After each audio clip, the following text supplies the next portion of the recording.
రవితేజ ఈ పేరుతో పెద్దగా పరిచయం అక్కర్లేదు. విభిన్న చిత్రాలతో దశాబ్దాలుగా ప్రేక్షకులను అయితే అలరిస్తున్నారు. తన ఎనర్జెటిక్ పర్ఫార్మెన్స్ పేరుగాంచిన రవితేజ తన ల్యాండ్ మార్క్ 75వ చిత్రం కోసం సితారా ఎంటర్టైన్మెంట్స్తో జతకట్టాడు. ఇప్పుడు అధికారికంగా మాస్ జాతర అనే పేరు కూడా పెట్టేశారు.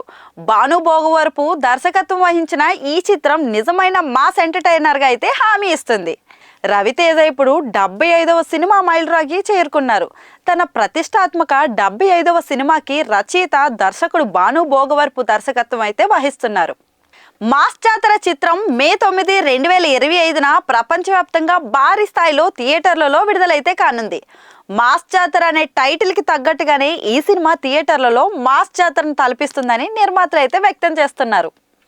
ఇక సినిమాలో యూత్ సెన్సేషన్ శ్రీలీల కథానాయికగా నటిస్తోంది. రవితేజ శ్రీలీల జోడీ గతంలో ధమాకాతో బ్లాక్ బస్టర్ అయితే అందుకున్నారు. భీమ్ సిసిరోలియో ఈ చిత్రానికి సంగీతాన్ని సమకూరుస్తున్నారు. సితారా ఎంటర్టైన్మెంట్ సూర్యదేవర నాగవంశీ ఈ చిత్రాన్ని నిర్మిస్తున్నారు.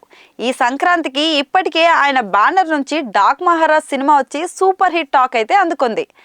బాలకృష్ణ హీరోగా బాబీ డైరెక్షన్లో తెరకెక్కిన ఈ సినిమా అంచనాలకు తగ్గట్లుగానే ఉండటంతో ప్రేక్షకులు చూసేందుకు ఆసక్తి కనబరుస్తున్నారు. అయితే ప్రస్తుతం సితారా బ్యానర్లో మాస్ మహారాజ్ రవితేజ హీరోగా మాస్ జాతర సినిమా వస్తుంది.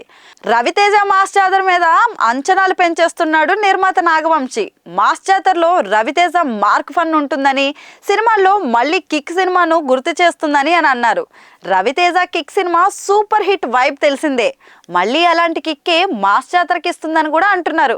మరి నిర్మాత ఇంత కాన్ఫిడెంట్గా చెప్తున్నారు అని అంటే ఖచ్చితంగా మాస్ మహారాజ్ ఫ్యాన్స్కి మాస్ జాతర నిజంగానే హిట్ జాతర ఇచ్చేలా ఉంది మరి.